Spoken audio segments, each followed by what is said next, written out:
경축사 내용 쭉 들으셨는데 가장 눈길을 끄는 대목 어떤 게 있었을까요? 2017년과 비교를 안 할 수가 없는데요. 2017년의 경축사에 비해서 확실히 좀 더 구체적인 내용들이 많이 있었다. 제가 가장 눈에 띄는 것 중에 하나는 한국의 역사에 대해서 우리가 자랑스러운 역사를 갖고 있다. 우리가 또 산업화를 이루고 경제 강국이 되고 동시에 민주주의를 이룬 국가다라는 것이 눈에 띄었고요. 또 하나는 작년과 비교해서 작년에는 한반도의 전쟁 가능성을 계속 높은 때였기 때문에 그 부분에 좀 시간을 할애했는데 이번에 대해서는 일단은 평화의 기본적인 그런 정착이 이루어지는 모습들이 보이고 더불어서 이제 구체적으로 어떻게 하면은 이것을 구체화해서 한반도의 경제 번영으로 이룰 수 있는가 그런 구체적인 내용이 담긴 것이 눈에 띄었습니다. 그 경축사 내용에 보면은 북한의 완전한 비핵화 이행과 이에 상응하는 미국의 포괄적 조치, 또 완전한 비핵화와 함께 한반도의 평화가 정착돼야 경제협력이 이루어진다.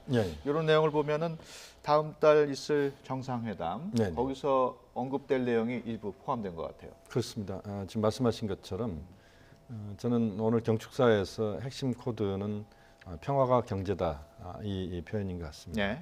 다시 말씀드리면 평화를 향해서 제3차 남북 정상회담이 9월 달에 개최가 되고 거기에서 종전선언과 그리고 한반도의 비핵화와 관련된 포괄적인 남북 정상 간의 진지한 대화를 하고 그것의 성과를 바탕으로 해서 북미 정상회담 또는 종전선언으로 가는 그 부분에 대한 강조가 눈에 띈다 이렇게 봐야 될 것 같고요. 또 하나는 그 과정에서 한반도에서의 비핵화와 그리고 좀 더 그 안정된 그런 한반도 질서가 만들어진다면 그 다음은 경제다. 남북 간의 경제 협력을 통해서 실질적인 남북의 경제 공동체로 가자. 이것이 저는 매우 중요한 부분이라고 봅니다. 그 과정에서 여러 가지 지금 이야기들은 지금 대통령께서 하신 부분들을 우리가 상기하면 될 것 같습니다. 북한의 완전한 비핵화 이행을 먼저 지적을 하고 이에 상응하는 미국의 포괄적 조치라고 얘기를 했어요. 이런 걸 봐서는 북한 측이 먼저 완전한 비핵화를 이룰 것을 촉구했다고 봐야 되겠죠. 둘 다를 촉구한 모습이다라고 생각이 됩니다. 근데 북한의 비핵화의 문제에 대해서 분명한 입장을 정리했다라는 것에 의미를 부여할 수 있고요. 근데 전에 이제 비슷한 얘기를 했다가 북한이 좀 그것에 대해서 굉장히 비판적인 얘기를 한 경우가 있습니다. 근데 지금 원칙 차원에서 방금 그 문 대통령의 경축사에서는 북한의 완전한 비핵화 이행과 이에 상응하는 미국의 포괄적 조치, 현재 상황을 정확히 반영하고 있다라고 생각이 됩니다. 종전선언을 원하는 북한과 그에 상응하는 북한의 비핵화 조치를 원하는 미국 사이에 차이가 있기 때문에 양측이 이 부분에 협의가 필요하다라는 것을 밝힌 것이다라고 판단이 됩니다. 군사적인 긴장이 완화되고 평화가 정착된다는 전제 아래 그 경기도와 강원도 접경 지역의 경제특구 얘기도 했어요. 그렇습니다. 통일 경제특구 이야기는 처음 나오는 이야기는 아닙니다. 그렇지만 그 전에는 통일 경제특구가 상당히 멀리 있는 굉장히 상상 속의 이야기다 이렇게 인식할 정도로 좀 가까이 있지 않았습니다. 그런데 현재 비핵화 평화체제 논의가 구체화되고 또 남북 군사 지금 장성급 회담이 개최되면서 지금 DMZ의 비무장화를 실질적으로 이루어내자 이런 논의가 구체적으로 진행되는 상황에서 이제는 이것이 보다 좀 현실화되고 있다 이렇게 봐야 될 것 같고요. 특히 경기도 강원도에서는 굉장히 많은 관심이 있습니다 여기에. 그래서 북측과 남측이 개성공단에서 지금 그 사업이 중단돼 있습니다만 개성공단이 복원됨과 동시에 또 통일경제특구를 통해서 남북이 DMZ나 또는 접경 지역에서 함께 자본과 기술과 노동력을 결합시키는 그런 윈윈하는 그런 정책들을 실질적으로 성공시킨다면 일자리 문제랄지 이런 부분들도 상당 부분 해소될 수 있다. 이런 점에서 의미가 크다고 봐야 될 것 같습니다.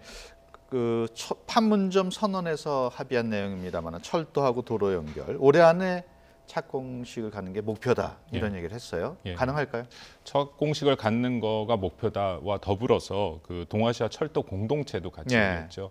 이번 그 경축사의 가장 큰 핵심은 남북 간에 지금 방금 말씀하신 것처럼 경제 협력이 매우 중요하고 결국 남북 경제 통합이 광복이다라는 표현까지 썼는데 우리 정부의 지금 실질적인 고민이 상당히 반영돼 있다라고 생각이 됩니다. 왜냐하면 이 문 대통령이 얘기를 하면서 분명히 전제를 또 얘기를 했습니다. 그 경제 협력의 전제로 완전한 비핵화와 함께 한반도의 평화가 정착되어야 본격적인 경제 협력이 이루어질 수 있다라는 것이 분명히 전제로 얘기를 하고요. 그 다음에 이제 구체적인 얘기로 철도 그리고 우리 김영현 교수님 말씀하신 통일경제특구 나아가서는 이제 동아시아 철도 공동체까지 얘기를 한 거죠. 예. 어떻게 보면 지금 비핵화의 진전이 없는 한 경제 제재 때문에 우리가 이것을 할 수 있는 것은 상당히 제한되죠. 근데 이것을 뭔가 돌파할 수 있는 방안으로 그래도 현실적인 방안을 좀 제시한 것이다라고 생각이 됩니다. 예.